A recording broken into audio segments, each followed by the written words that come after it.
today. Welcome, everybody, to the second Asian American, and Pacific Islander Heritage Week. I am Andrew Zhao, Associate Professor of Anthropology and President of the AAPI Faculty and Staff Association at the University of Louisville.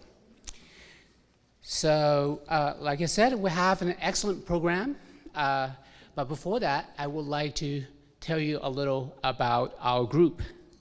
The AAPI FSA is an employee resource group that was established in the aftermath of the Atlanta SPAR shootings and surging anti-Asian hatred in 2021. We initially started the group to offer a safe space for Asian Pacific Islanders to speak their mind. And over time, we expanded our vision and purpose.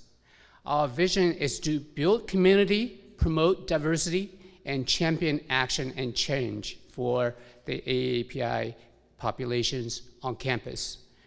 The purpose of the AAPI FSA is to foster community and a sense of belonging for the AAPI populations at U of L and increase visibility for the AAPI community, empower AAPI individuals by providing mentorships and other opportunities, promote awareness of the challenges and unique experiences of the AAPI community, and to build alliances to advance the university's mission for diversity, equity, and inclusion.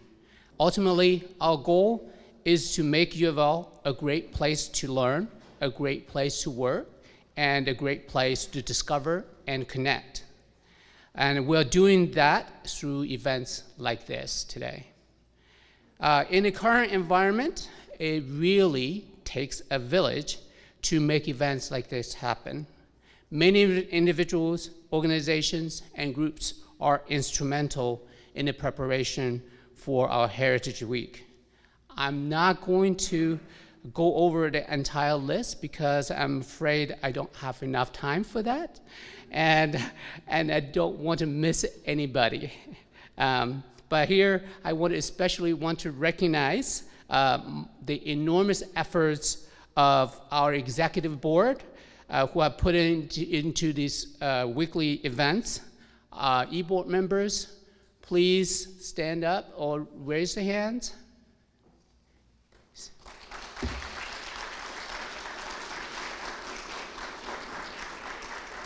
It's been quite a journey leading up to today's event. I'm so happy and grateful that you all are with me on this journey.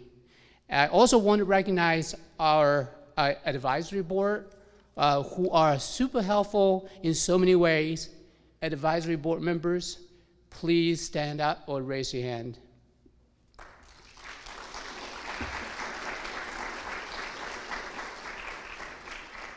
I'm looking forward to working with you to develop new programs. We're also so very grateful for the generous support of our co-sponsors.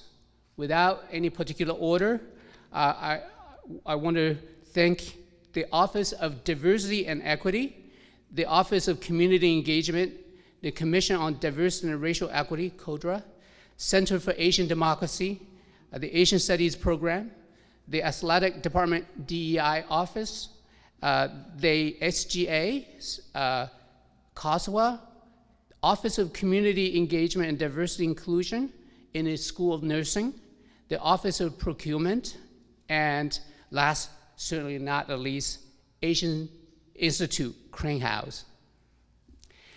A tremendous partner and sponsor of today's keynote is Mr. Lee Gill. Mr. Lee Gill is our Vice President for Diversity, Equity, and Inclusion at the University of Louisville. He has a long, stellar history of being a champion for diversity throughout his professional career, and has already made a major impact since joining U of L in May 2022. He is a good friend of our speaker today, so it is fitting that he introduce her today. Please join me in welcoming Lee Gill.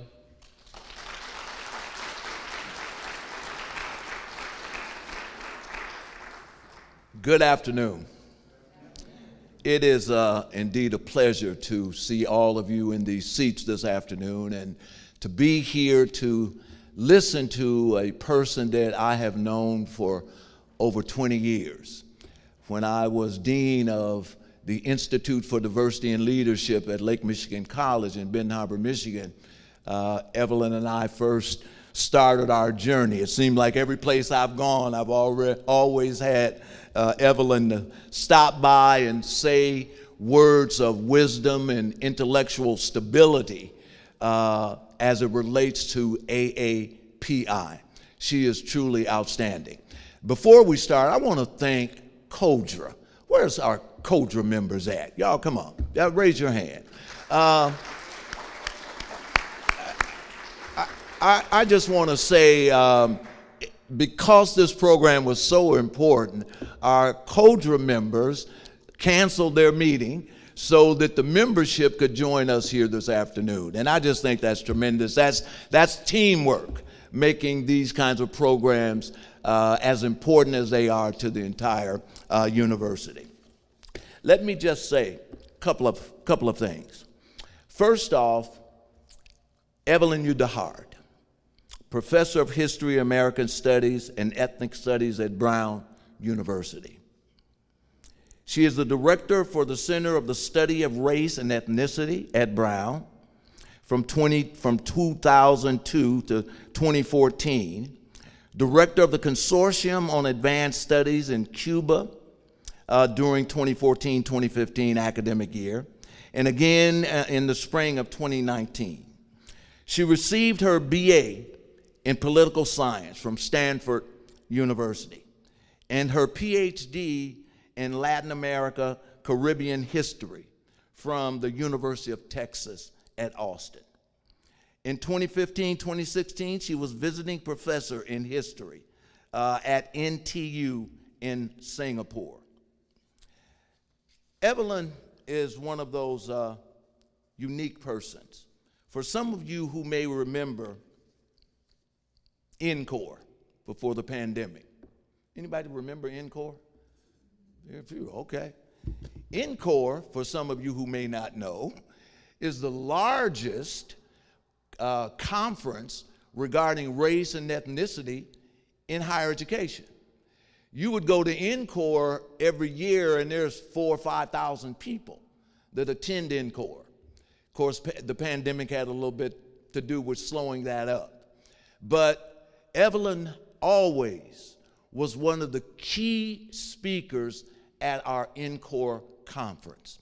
She is dynamic, she is personable, and let me just say, one of the best friends I have in higher education. Please welcome this afternoon, Dr. Evelyn De-Hart.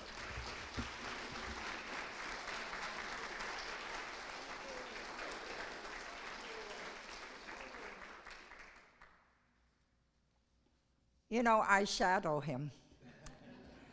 And if Lee keeps moving, I'm going to see the rest of this country.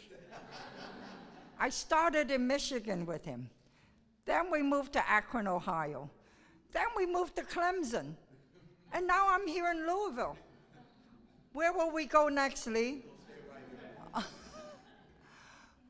But in a more somber note, my heart goes out to all of you in Louisville as you're struggling with this horrible tragedy.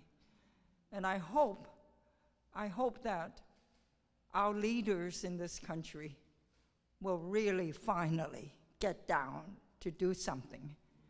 The rest of the world is watching us and wonder if we have gone mad. So thank you, Dr. Lee Gill, for inviting me to visit this beautiful campus and for introducing me to Professor Andrew Zhao and the wonderful AAPI faculty and staff that I have been meeting today. I hope I'll get to meet some of the students as well. I understand that you have invited me now in April to celebrate AAPI month, which is usually May. But since May, here and on my home campus at Brown, is also the beginning of the end of the semester, we've kind of moved this a little bit forward in our calendar. So here I am today.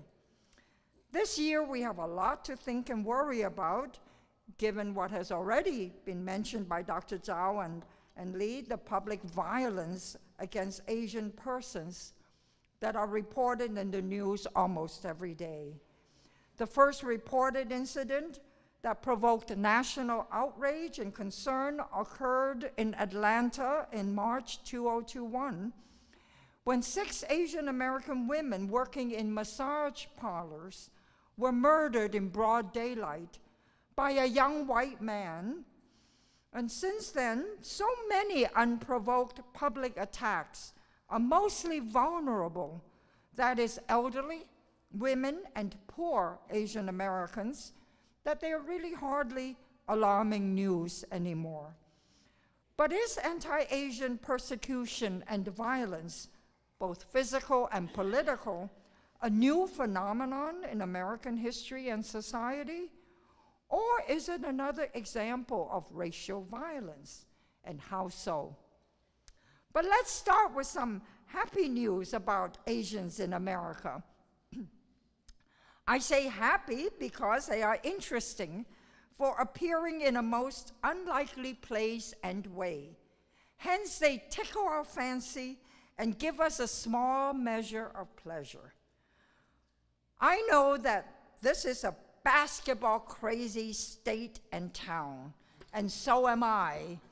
I watched many of the March Madness contests, especially the last rounds, when they got down to the last 16, then 8, then 4, then 2. That's when my eyes were drawn to 2 key personalities, a player and a coach. One, playing for the University of Miami, was named Isaiah Wong. The other was a coach for the Kansas State team. The next slide, Jerome Tang. Isaiah Wong and Jerome Tang. Most viewers, I wager, saw them as 2 outstanding black players and coaches who dominate the college basketball landscape. But I zeroed in on their last names, Wong and Tang, which are clearly Asian, specifically Chinese. So I did some research and indeed confirmed that they were descendants of Chinese men who had migrated to America several generations ago. 2 black men with Chinese names. How cool is that? Even more, they set the stage for my talk today. Now, if time permits, after I finish my lecture, and if you are interested, I can delve deeper into the Asian heritage and how 2 black men have Chinese names. Today, I plan to share with you my reading of American history, focusing on the place of Asians in the history from the mid-19th century to the present, when Asians began arriving in the United States in a near unbroken movement from Hawaii and the West Coast to New England and across the country, right here in Louisville.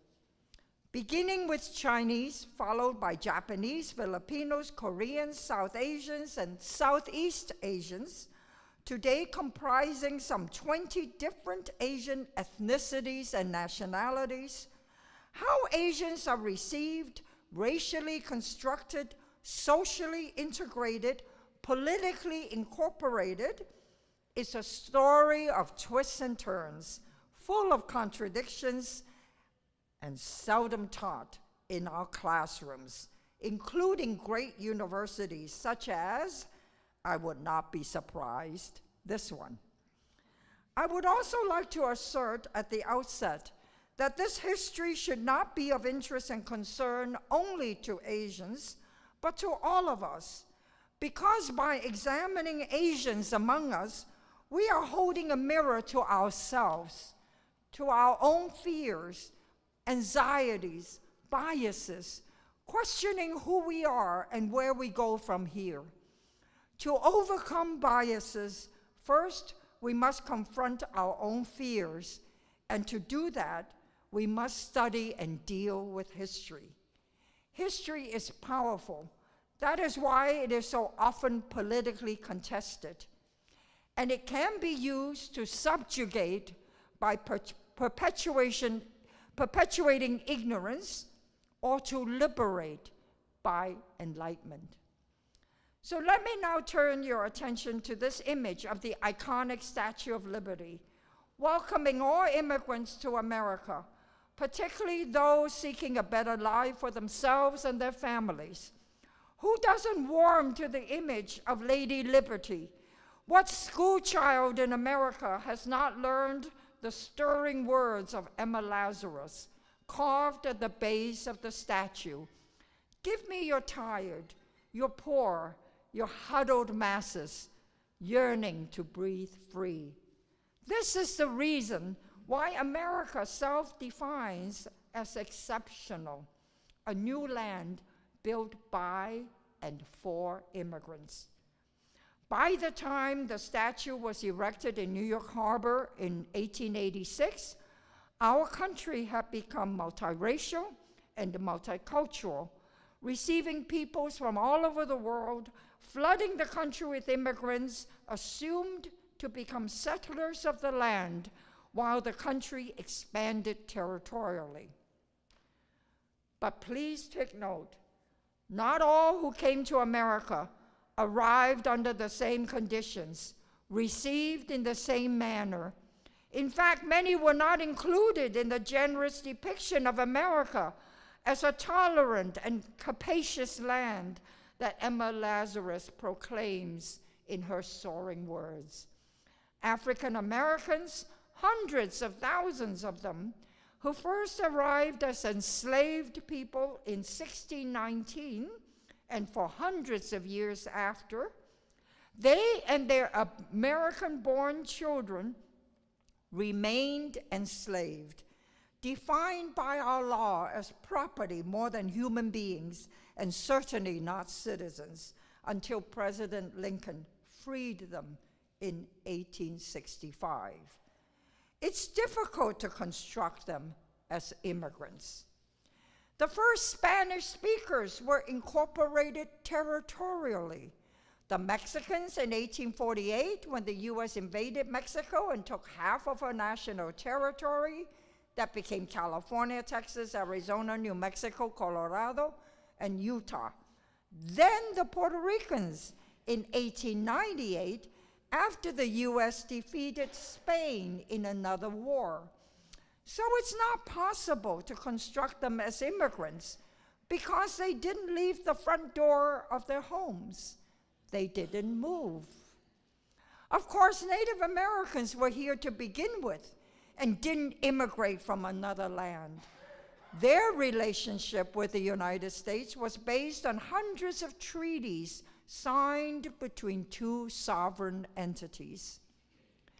Besides diverse Europeans that Emma Lazarus beckoned, one group of newcomers in mid-19th century did cross an ocean to arrive in America, recruited by entrepreneurs in need of massive cheap labor to work in mines, agriculture, and railroad construction in the newly incorporated territory of California and the American West and Southwest, land previously part of Mexico.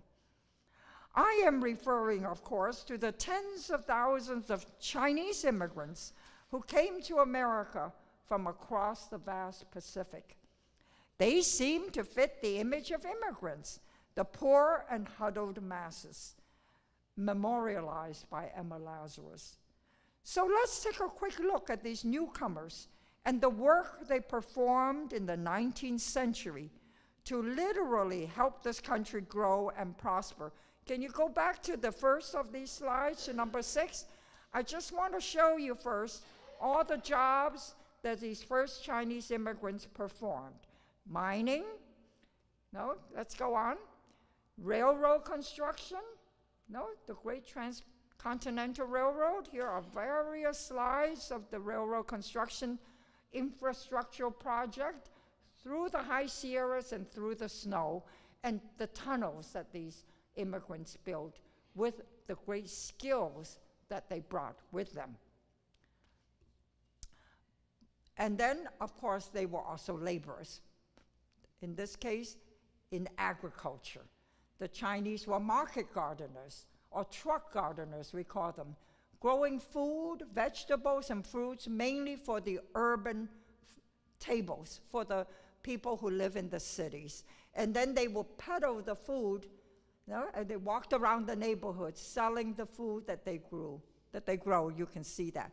And even in this case, I love the slide because it's in some part of Arizona, I believe, that this peddler, instead of walking, had a horse cart, right? So these are all the various jobs that they did. Okay, stop here. By the 1870s, well over 100,000 Chinese had arrived in America. You know what? Can you see these slides clearly? Maybe we could lower the lights a little bit so you can see them. Can you? Because they're really beautiful slides. Can you see them? Now you can't go too low because then I can't read. Go up a little bit. Yeah, that's good, right? Now you can see the slides better, right? Okay. By the 1870s, well over 100,000 Chinese had arrived in America. They were mostly laborers, almost all men, with but a small handful of women, and some were shopkeepers and merchants. However, behind these images of hard-working immigrants from Asia lies another story that emerged alongside the photographs we just saw of Chinese toiling away in various jobs. Please look with me at these popular images of Chinese immigrants that quickly emerged. So look at the next few slides, okay? Right? Just look at them a bit. Okay. Keep on going.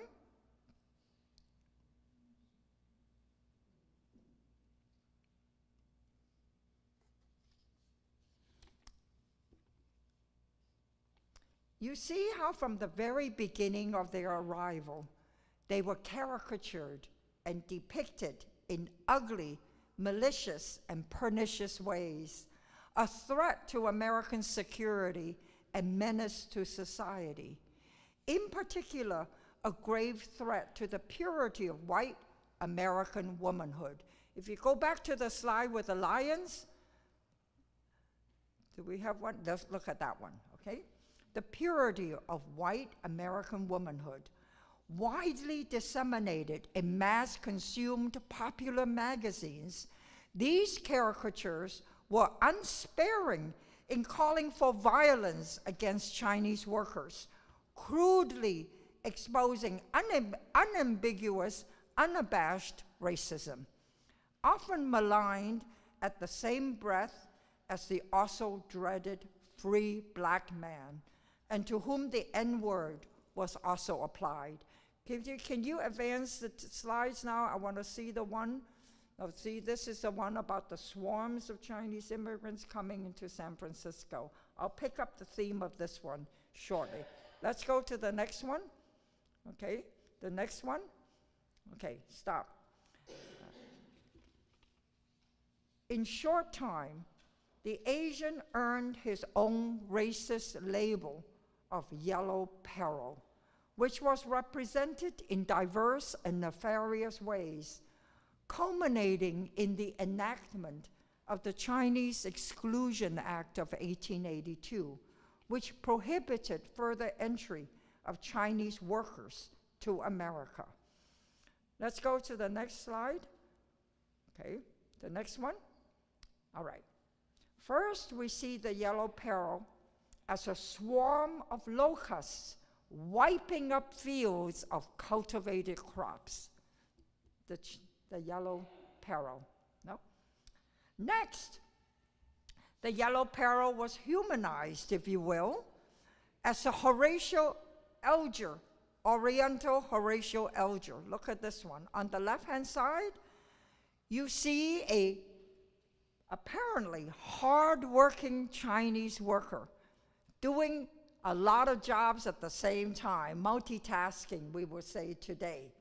But instead of being praised for hard work, look at the other half of the slide, he is reviled for working too hard at too many jobs. So what is the message that this slide conveys, this narrative captured in this one picture and received by those who saw it in the 1870s?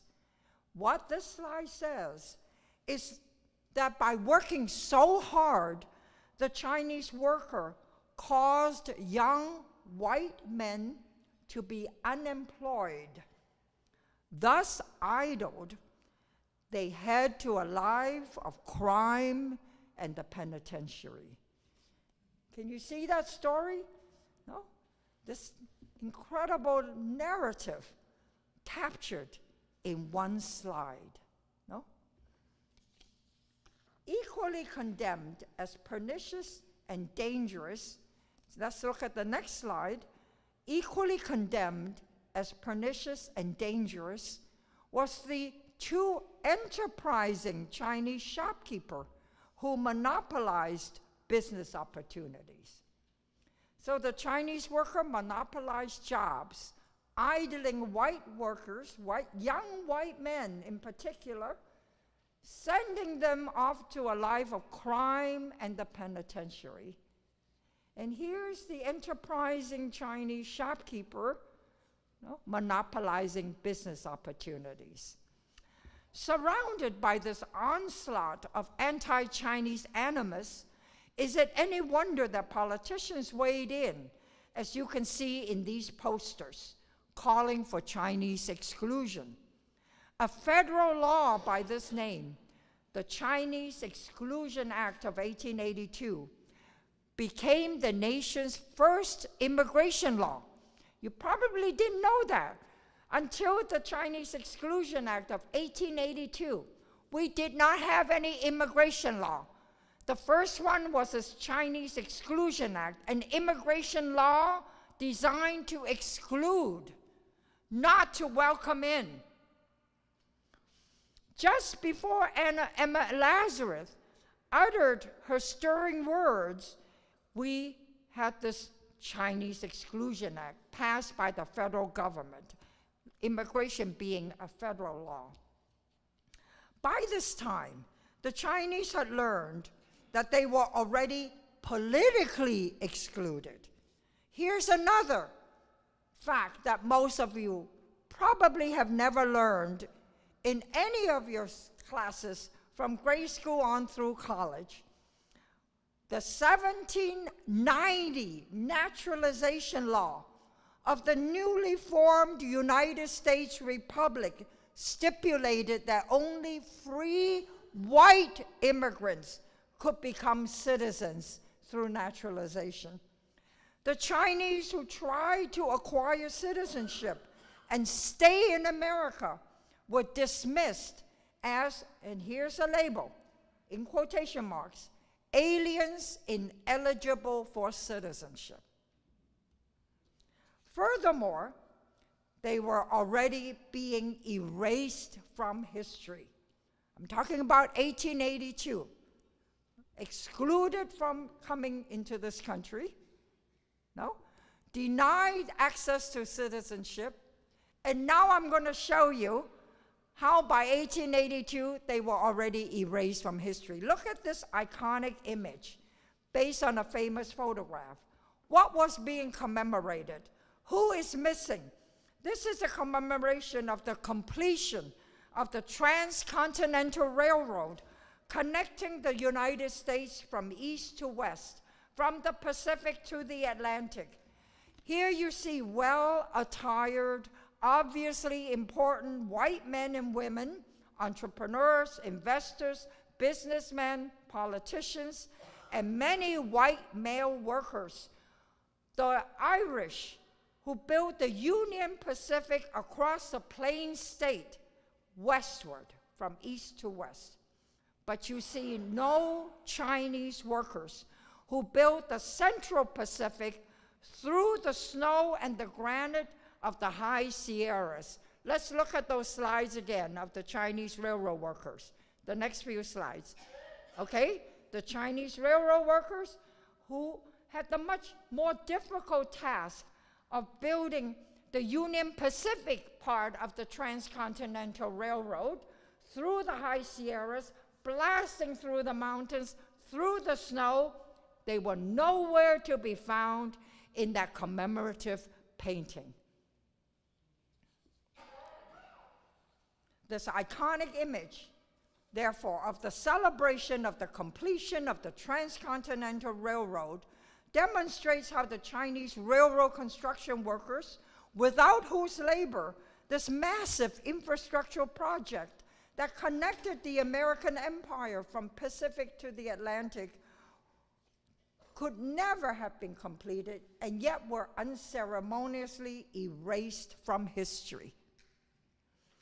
By the end of the 19th century, other Asians who were not yet excluded, the 1882 law at first only excluded Chinese workers.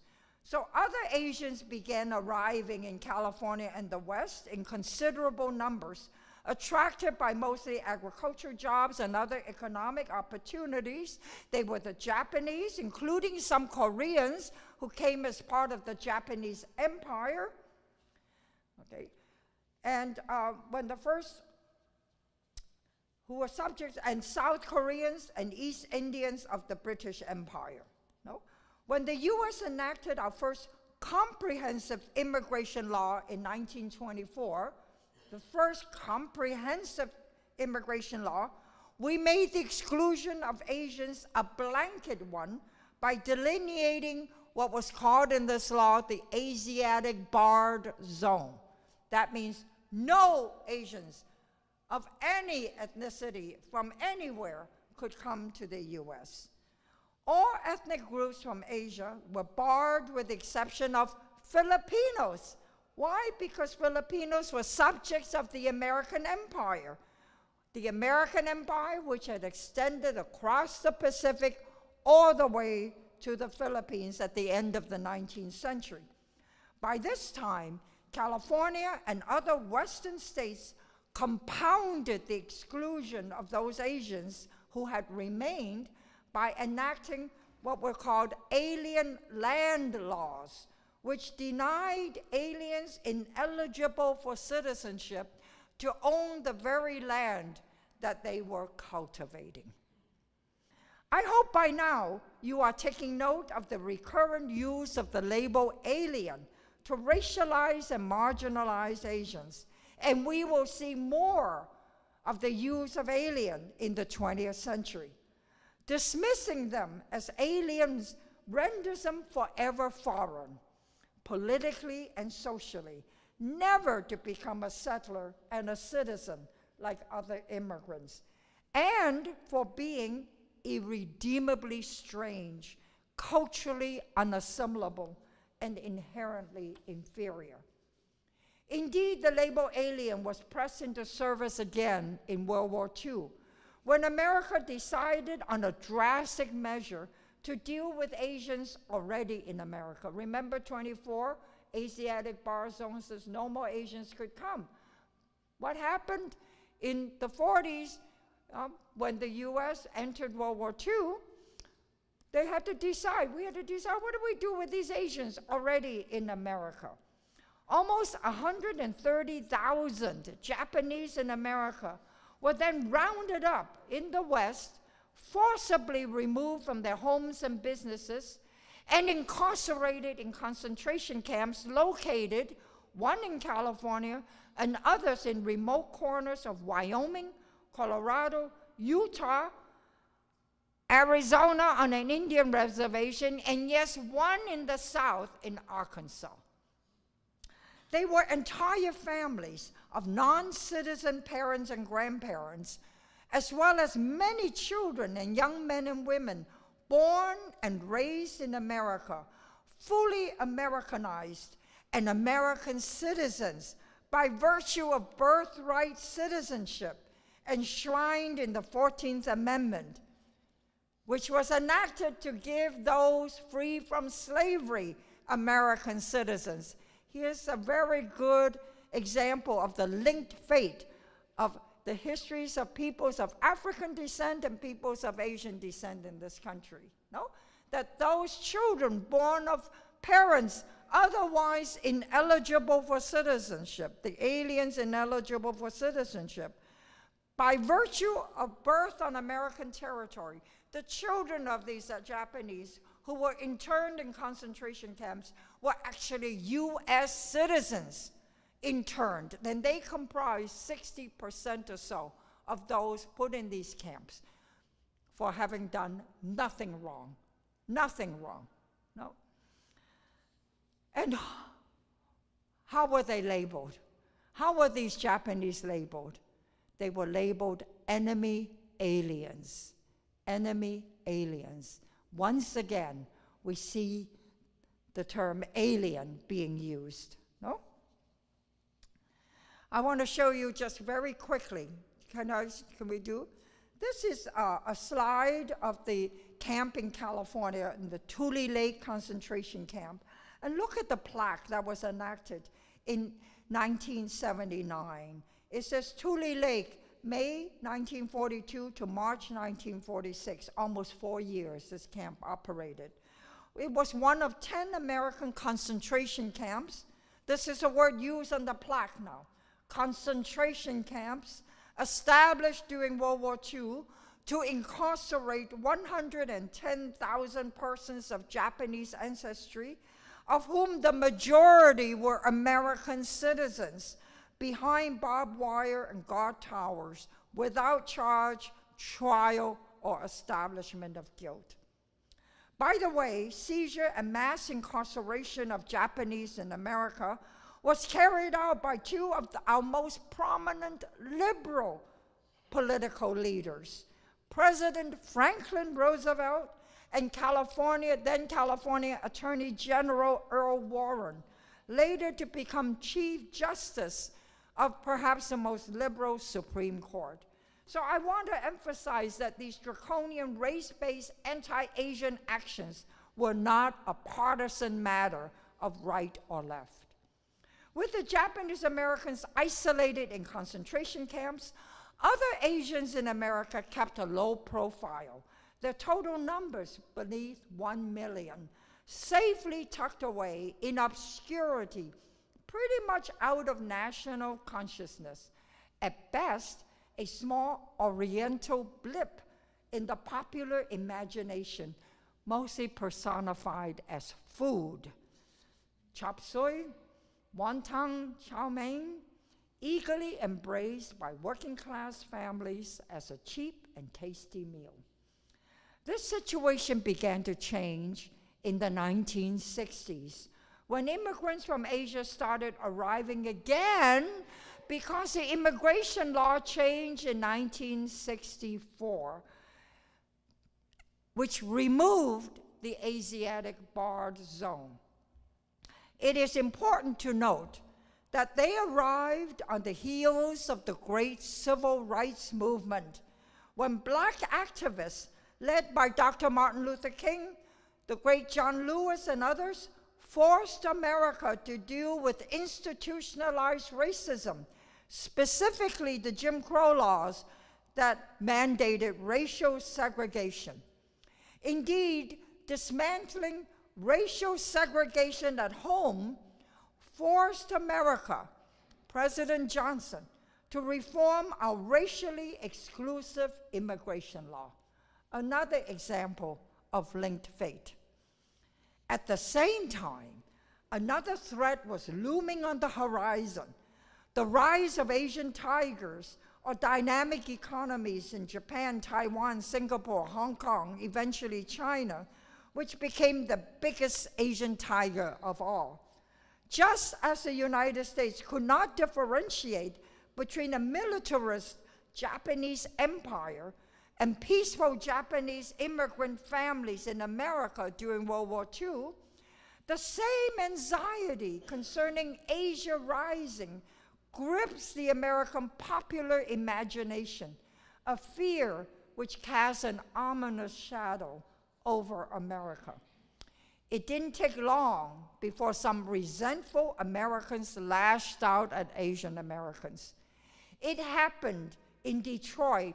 Let's move to the next slide. On June 19, 1982, when two unemployed white auto workers, Detroit, father and son, chased a young Asian man out of the bar where he was enjoying his bachelor party, chased him into the dark night street, and bludgeoned him to death with baseball bats. The reason for this wanton act of violence? They blamed him for losing their jobs to Japanese auto competition.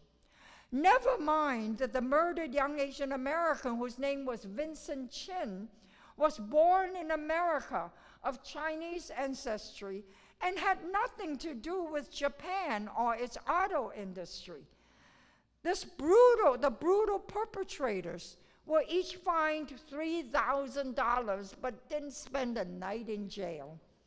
That two white Americans killed an innocent Asian American with impunity was a rude wake-up call to Asians in America that deep-seated anti-Asian animus was resurfacing. With the new immigration law of 1965, Asian American numbers grew rapidly and dramatically, from under 1 million, as we noted earlier, to 7 million by the 1990s, and then multiplied threefold to 22 million today. Comprised of some 20 distinct ethnic groups who trace their homelands to a large geopolitical region called Asia, geography being the only thing these otherwise diverse and distinct peoples share, other than some vague physical traits. The post-war Asian immigrants are finally able to acquire citizenship through naturalization. When remember the old 1790 naturalization law, which had denied citizenship to Asian immigrants? When was that law changed? 1952.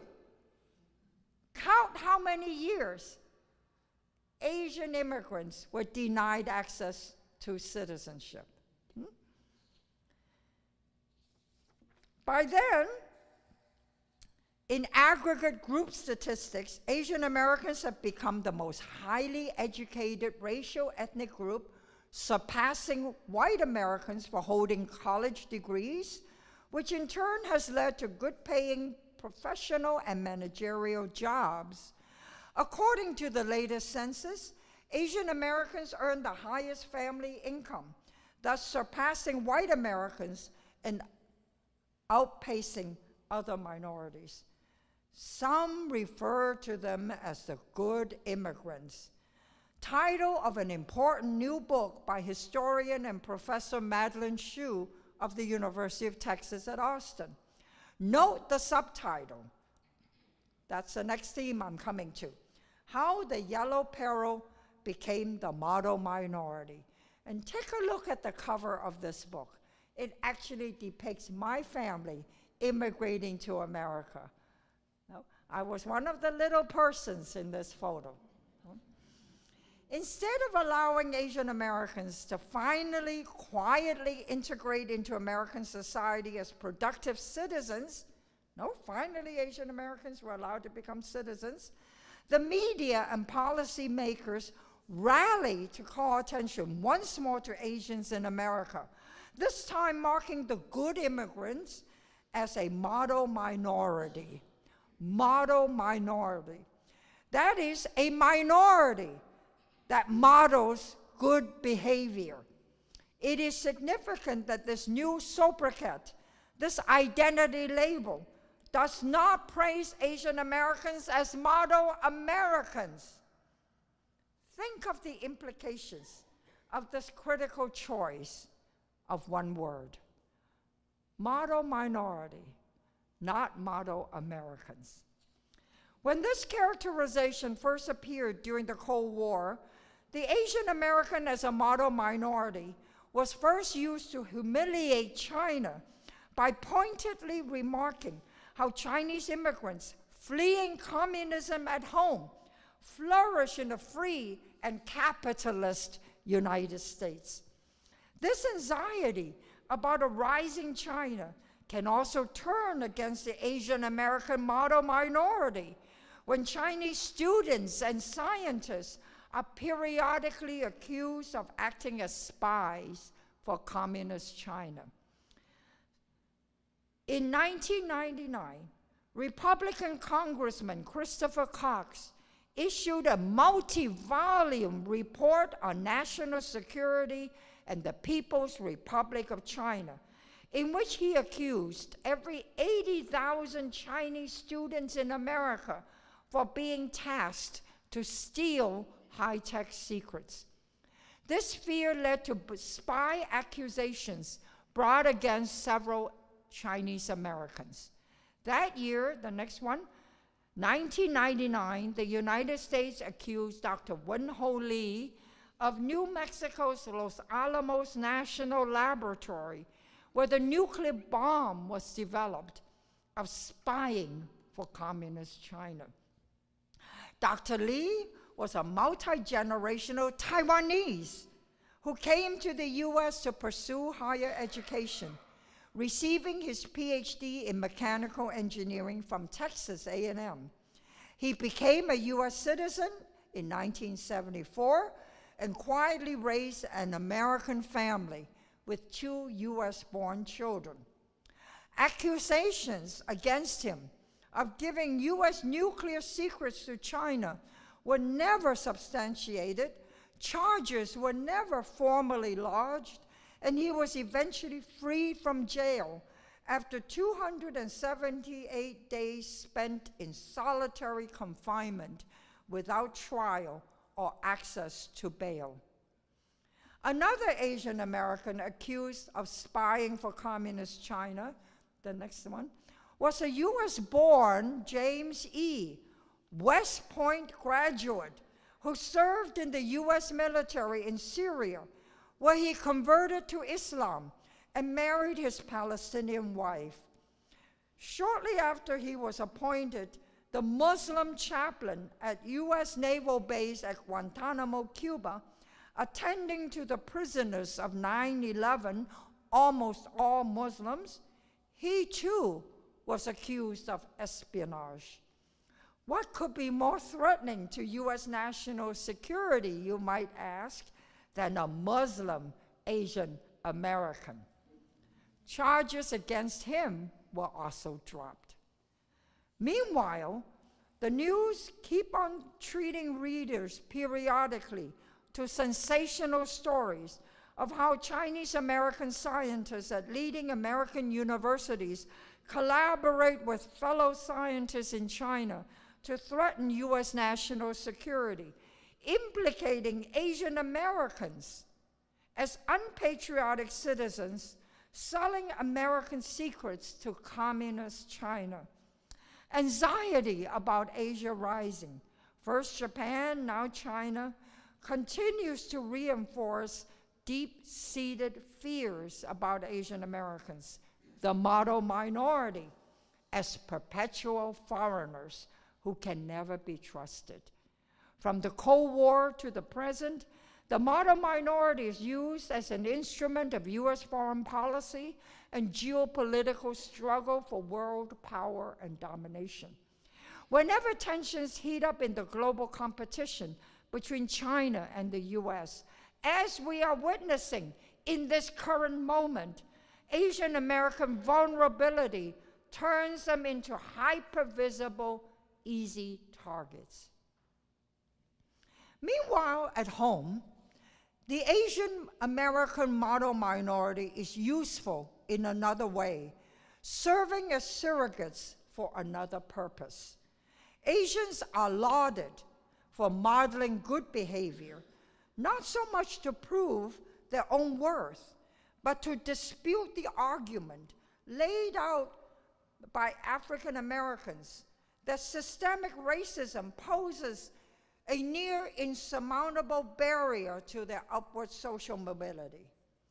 In this insidious and invidious comparison, pitting a minority marked as successful against a minority struggling to advance, the clear and unequivocal message is that Asians in America are definitively not Black, and showcasing Asian Americans as a successful minority by dint of their own virtuous behavior vindicates the US system as a fair one that is not racist. If one minority can succeed, then the system is not racist. This is one cynical way how the Asian model minority can be used to uphold the status quo, one increasingly being labeled white supremacy. It is one reason why Asian Americans are sometimes inducted into American society as honorary whites. So whether as a perverse yellow peril, a pernicious spies, or honorary whites, Asians in America are constantly being moved along the spectrum of racial stereotypes, an unstable moving target.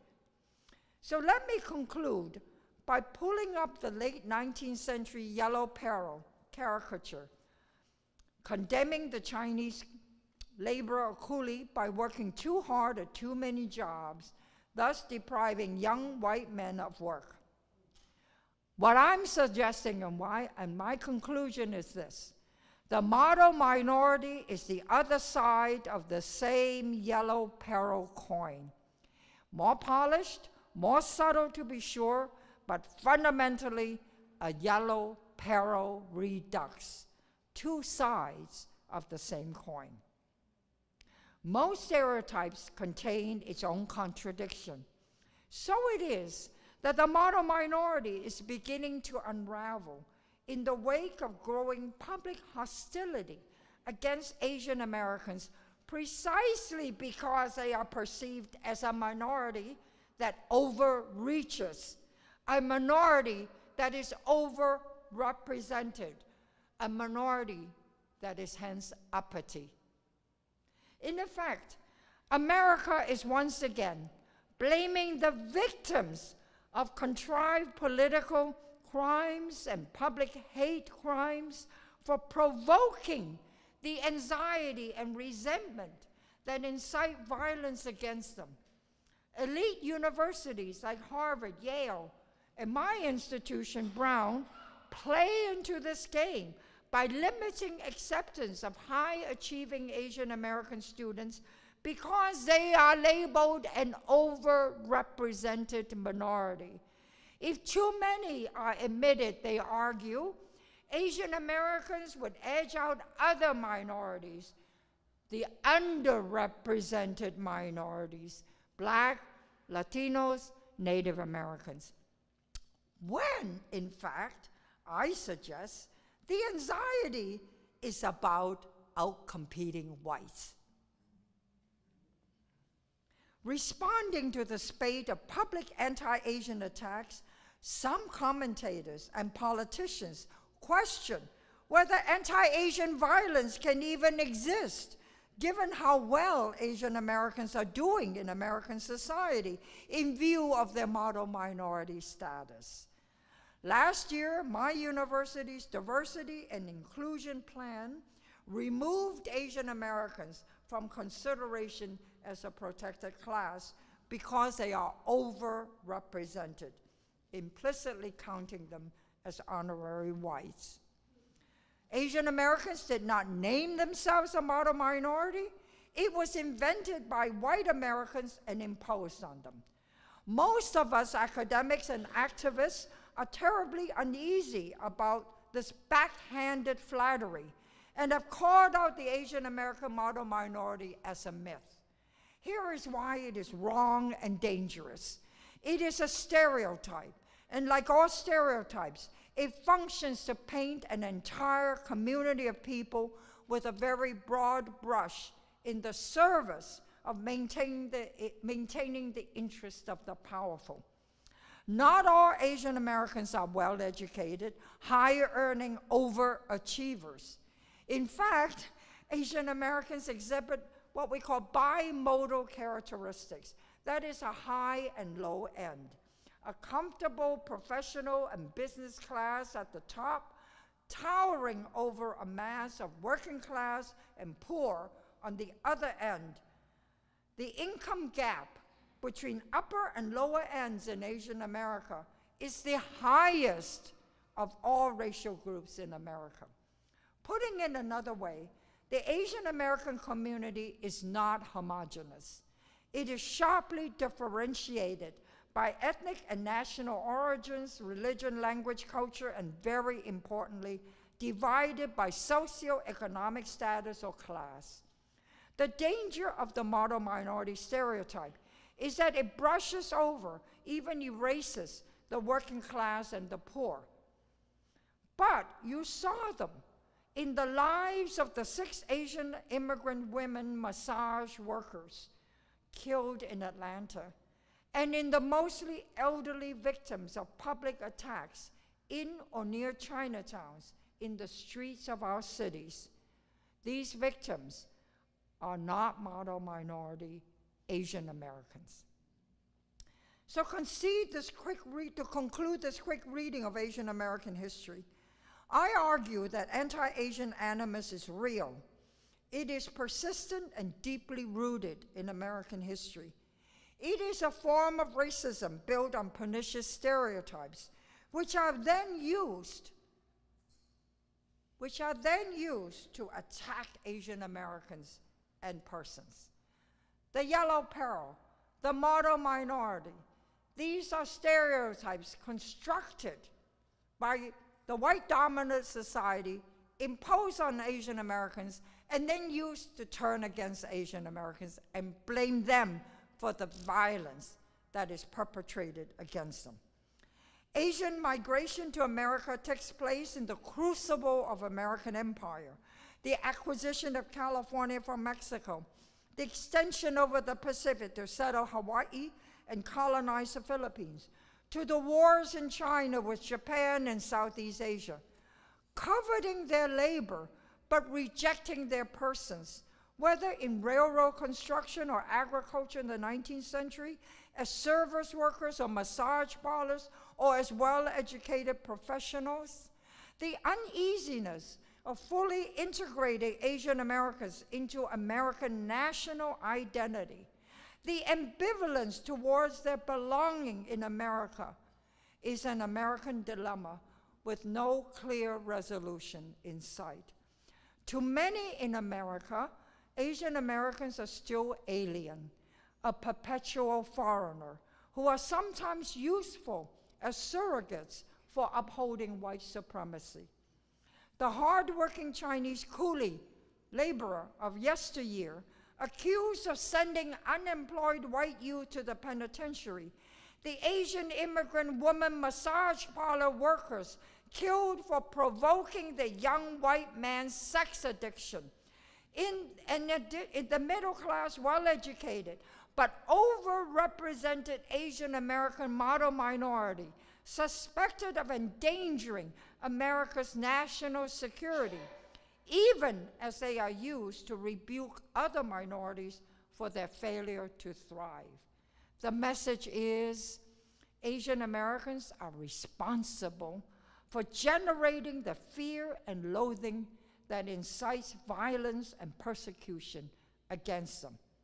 The Asian American story is an American dilemma that continues to entangle us as long as America is still debating our national identity and who belongs. I fear in the sober moment that complete, abiding, unequivocal Asian American inclusion in American society can be illusory and remains largely elusive. the barriers, both subtle and glaring. Thank you very much for your attention.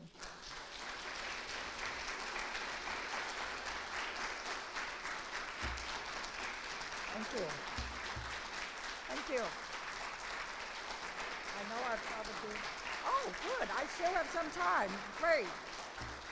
I welcome your comments. One thing I hope you've noticed, I try to show the linked fate of all of us, no? It's not good to study any of our history in silos because we don't exist in silos.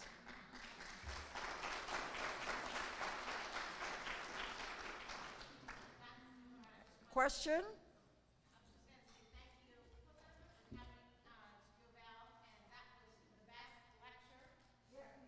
I have ever received on Asian history.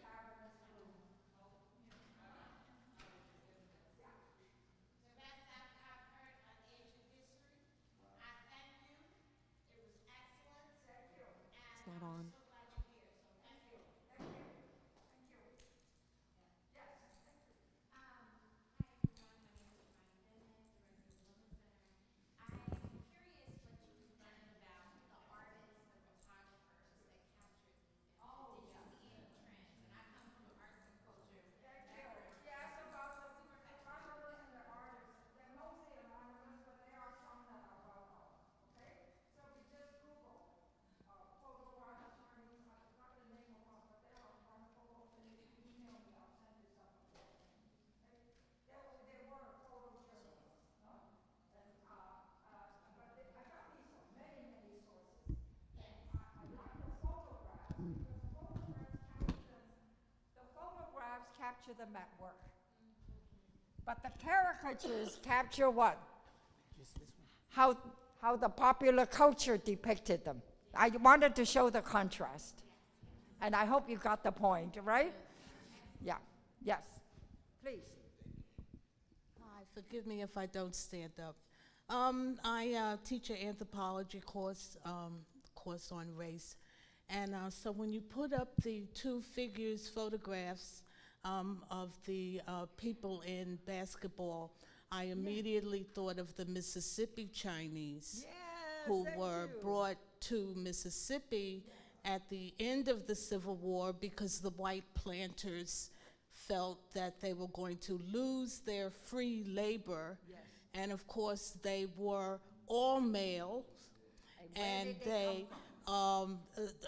some came directly from China, but a lot of them were Shanghai, but a lot of them from California. Yeah, but one more place they came from. The Caribbean. Yes, where? I want to say Jamaica. Cuba. Cuba. Because Cuba imported, I say imported, you know, but this is what we call human trafficking. Yeah. Today we will call this human trafficking. Yeah. People weren't voluntarily immigrating, they were not immigrants. Don't keep using that word loosely. But thank you for reminding us of the Mississippi Chinese, because they were brought in at the time when slavery was under great attack and being lots of discussions about abolishing, ending enslavement of peoples from Africa. Chinese were brought in to work. They were brought in to pick cotton in Mississippi. Yes. Along the Natchez, Mississippi Valley. Yes. And thank you for bringing that up because that's part of our history. But I want to tell you, can you show the first two slides again? Because I think that's Isaiah Wong's history. Yes. Okay? Isaiah Wong says his father's great-grandfather was Chinese, and you know the patronymic system of inheriting the father's name. They have inherited this Chinese name Wong, even though they haven't kept much of the history, because you know that history is kind of hidden sometimes. So I think Isaiah Wong's great-great-grandfather was one of these Chinese who probably went down south to work. No? But Jerome Tang, the next one, his history is more immediate. Can you show the next one? The coach? Jerome Tang's parents came from Trinidad, Tobago. Straight from the Caribbean, and his father is Afro-Chinese.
Chinese were put in a terrible position. Because they say, which way do we go?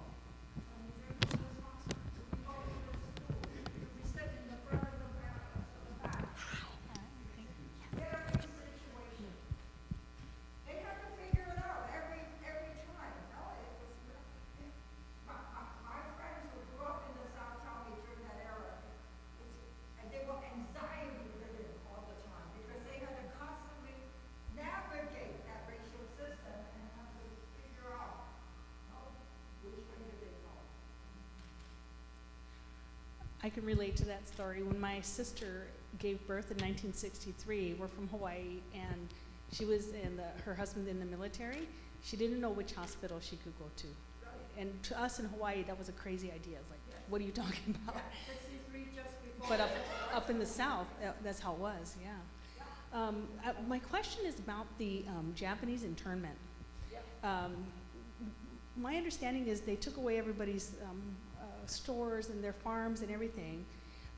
And what'd they do with the money and what'd they do with the goods? Oh, what a great story. I've always wondered. Bring me back. Ohio professor to teach Asian American history because it's so rich. Okay? What do you think happened to the Asians? Sometimes they were given 24 hours to live of the summer. 24 hours. What do you think? White people on them. Thank you. White Japanese internment for sons of the Golden West. Get that name. Sons of the Golden West. And they had their eyes already on all of these Japanese properties, businesses, shops. No, the Japanese were extremely successful at the time in agriculture, small businesses, and they had to sell them at bargain basement prices because they had to liquidate in 24 hours. And those sons of the Golden West were right there, waiting to buy these things off their hands for nothing. Thank you. Great question. You know, behind every question, there's another story, right? Yeah. Question? Okay. Well, were there any reparations for Oh, people who had their, things reparations. Thank taken you. from them, or whatever phrase you want to Good use? question. Another good question. During President Reagan's time, he signed the law of reparations for the Japanese who were interned, but only if they were still alive. Their descendants couldn't collect. And if they were still alive at that time, they got $20,000, which hardly made up for what they lost. But an official apology, okay? It was something. Now, you see, you asked me one question, I'm going to give you two stories back. Another group who got reparations were the Japanese from Latin America. Hey, we were not content with just rounding up Japanese in the USA, America, and put them in camps. We went down to Peru. We went down to South America, to Mexico, rounded up their Japanese residents, and put them in camps in the US. They got $10,000 if they were still alive. Huh? How about that? Didn't ever heard of that, right? Yes. Yes.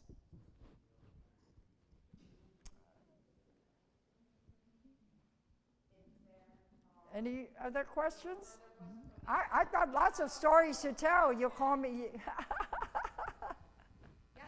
Yeah. We have a couple of questions coming from people who put stuff Who in zoomed our in, board. right? Yeah. Yep, who zoomed in either to attend your lecture or sent questions in Okay. advance. Okay.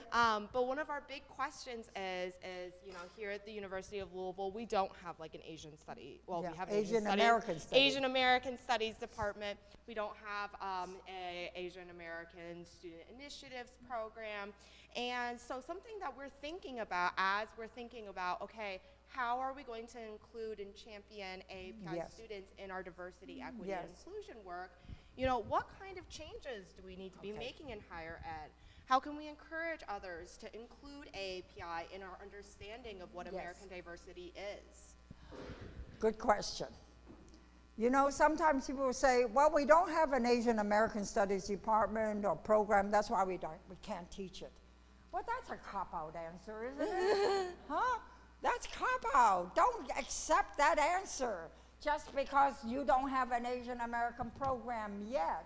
I mean, if we wait till they establish a program before we do anything, we wouldn't have much of a university, would we? Okay, so what you need to do is go to all the departments. Say, let's start with the history or anthropology department or political science department. I know the faculty from those departments. And said, how about including some of this history that is American history? No? Into how we teach the courses we already do teach, right? How can we teach about the Vietnam War without teaching about Vietnamese Americans, for example? How can we teach immigration history without teaching about the Exclusion Acts? No?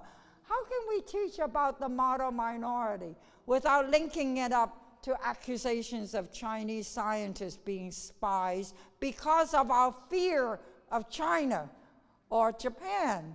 You see, this is why my lecture was written with that in mind. It's all linked. No? We don't teach Asian American history in a silo. No? It's always in connection with the rest of history. That's why I say don't look at Asian American history as, you know, just for a small group of people on our campus. It's for everybody. You learn about ourselves. Remember my opening statement? We learn about ourselves by looking at how we look at Asians among us. It's really holding up a mirror to ourselves. So my answer is, don't let the professors off the hook. Yes. Go to them and say, you should take it, okay? I have a follow-up question, and then I'll go over there to pass over the microphone.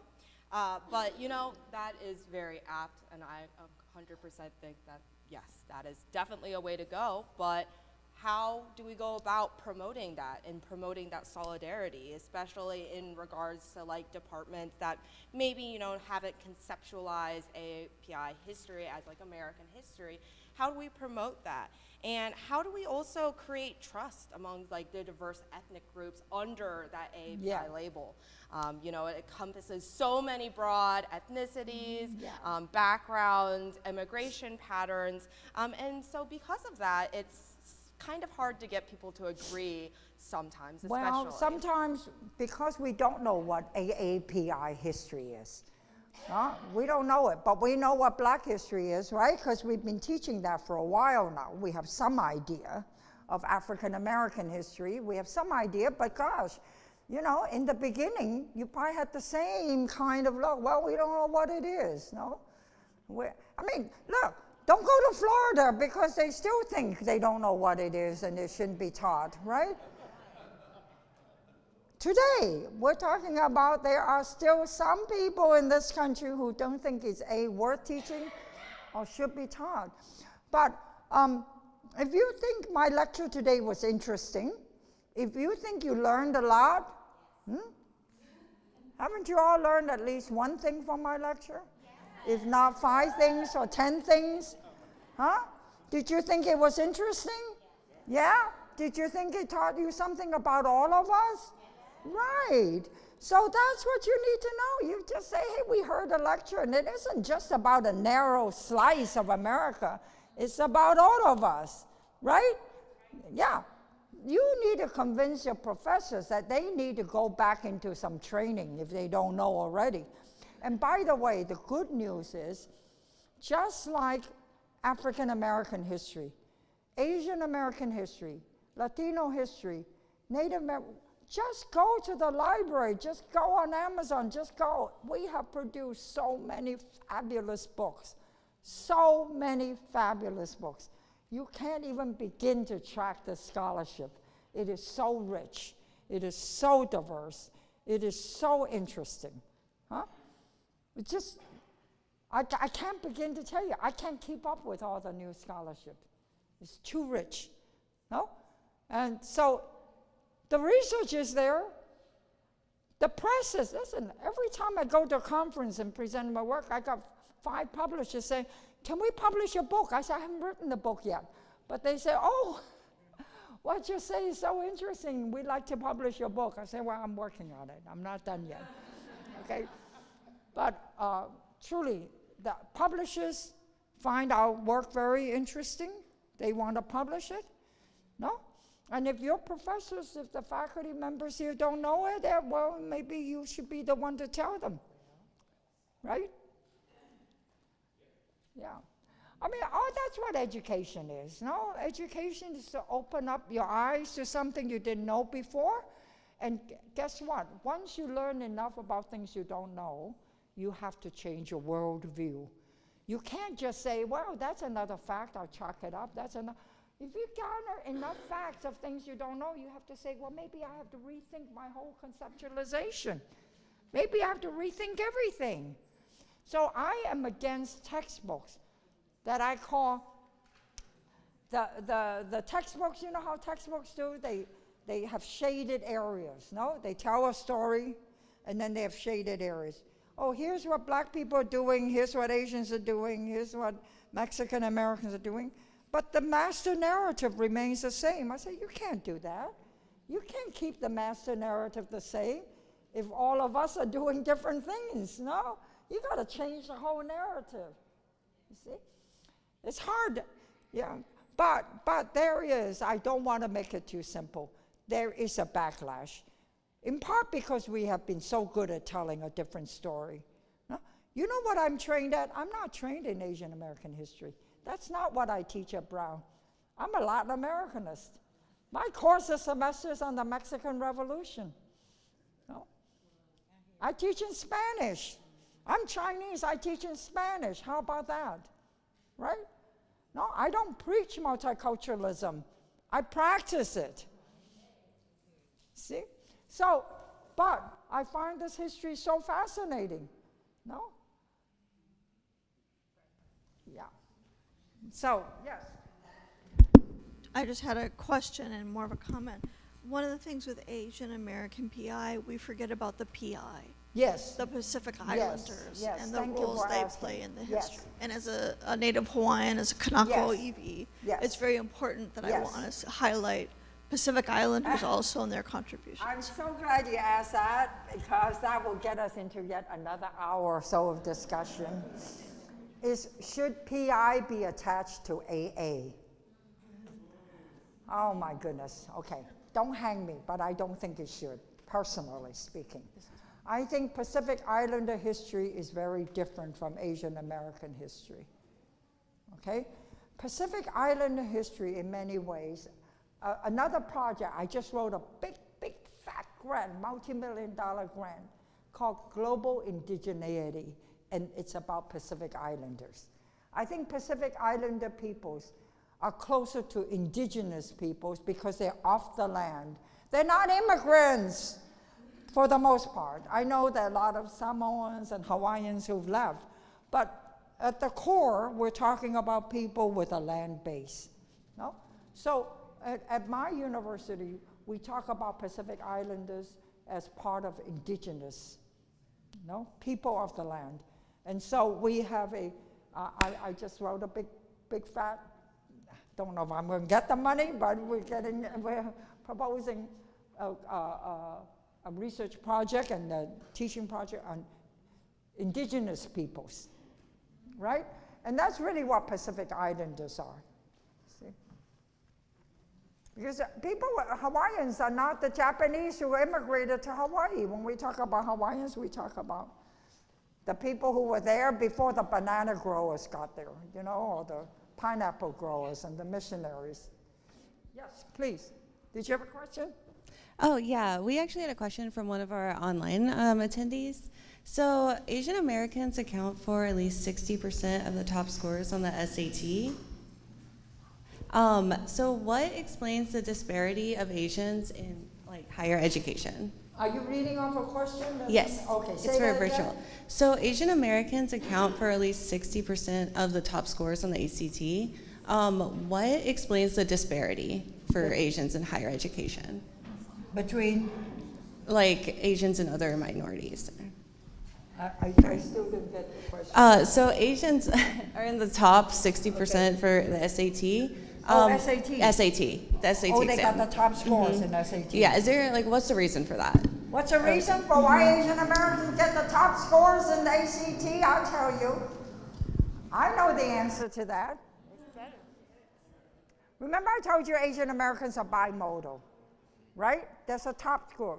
Why? Because of post-1964 immigration laws that select in immigrants who are better educated.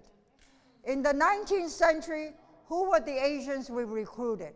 Laborers. In the 20th century, we say we don't want any more of those coolies coming over. We want better educated. And so these are the children of those well-educated Asian immigrants who have come since the immigration law was changed. No? And do you know who else, besides these Asian Americans, which is the single largest group of well-educated immigrants?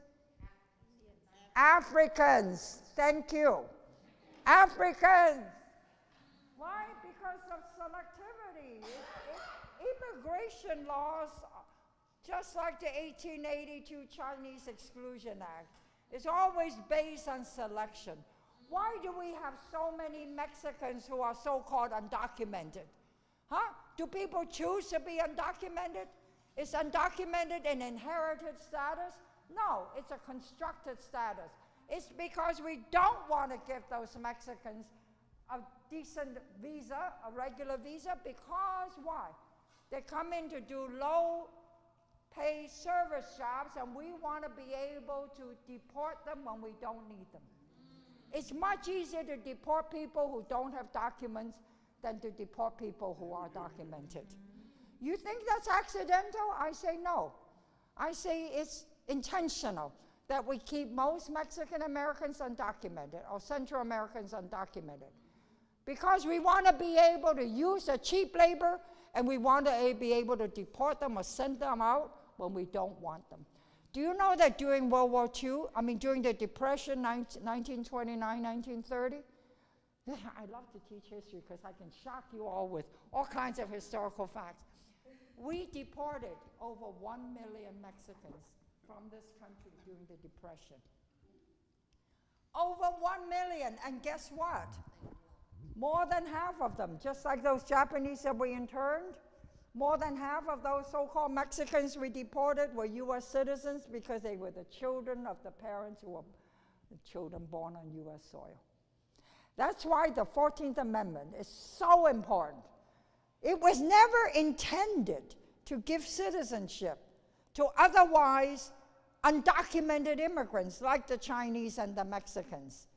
But the 14th Amendment, remember this case, Wong Kim Ark, W-O-N-G, Kim, K-I-M-A-R-K. Look up that case, because Wong Kim Ark was among the first Chinese born on U.S. soil, of parents who were aliens ineligible for citizenship. And he took his case all the way up to the Supreme Court. And the Supreme Court's 14th Amendment takes precedence over everything else, because it's an amendment. And the 14th Amendment says if you're born on U.S. soil, you are automatically a U.S. citizen. And so Wong Kim Ark became a U.S. citizen. That's why all those Japanese children interned in the concentration camps, 60% were U.S. citizens. Do we tolerate interning U.S. citizens? Do Do we tolerate deporting U.S. citizens? Yes, we have. We've done that. You may say it's unconstitutional, but we've done that. And we will do that again. It's going to happen again. Because we violate our Constitution all the time. See? So that's a quick, a long-winded answer to a quick, what she thought was a quick question, right? Selectivity in immigration. Who do we select to give a visa to? Who we deny a visa to? All that is by design. I'm not a cynical person. I'm just a good historian. I'm not cynical. I'm just telling you what I learned from history. Okay? By the way, really, do what I do. Just learn these from history, and if somebody challenges you, you can just say, well, I'm not making this up. It's history. Look it up. Dee, do you want to start doing closing remarks? Thank you so much. It's history. Yes, I believe so. Okay. I hope so. Or should we just? History, that's why history is so contested. That's why Ron DeSantis and other politicians are so scared of history, that they want to deny history to the students in their states. Isn't that right? They're scared of history. Because history will what?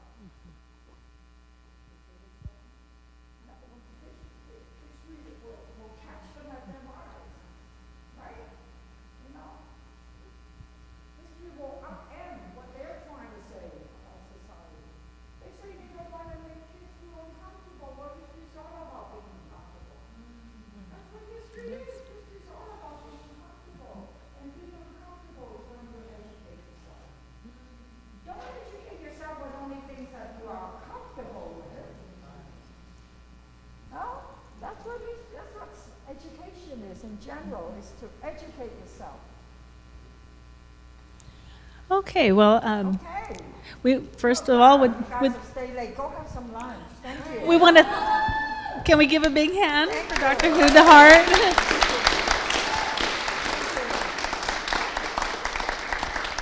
It's just a history lesson I gave you. Nothing else, okay? On behalf of the AAPI FSU board, we'd like to thank you all for taking time. I know time is precious and effort for coming. We'd like to thank Dr. De-Hart for sharing wisdom and encyclopedic knowledge, and I'm sure you can talk to her after if you have time. Thanks for coming. And please, well, you've probably seen the link to our survey and our website. Please navigate there if you can. Thanks. Bye-bye.